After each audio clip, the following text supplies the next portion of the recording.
Meningitis has taken center stage as the outbreak of fungal meningitis only gets worse. But one question still remains with many of the people hearing about the outbreak. What exactly is it? Meningitis is inflammation of the cerebral spinal fluid, which is the fluid around the brain and the spinal cord.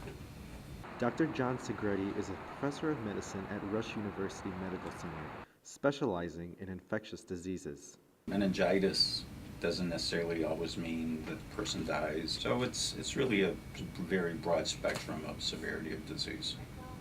According to Mayo Clinic, the deadliest form of meningitis is bacterial meningitis, which used to be a huge problem in college dorms, much like Plymouth Court.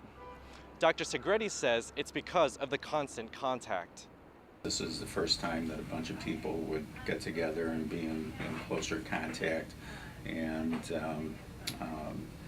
it would depend on whether someone was a carrier, and then they could spread it very easily in closer contact. Other forms of meningitis include viral meningitis and chronic meningitis. According to Mayo Clinic, these forms aren't as deadly or common. Chronic meningitis, for example, takes a couple of weeks to develop and is very rare. Fungal meningitis is only deadly if it's not treated. Common advice for meningitis prevention is to wash your hands, to cover your mouth when you cough and sneeze, and most importantly, to stay healthy. For prevention, Dr. Segretti has one piece of advice.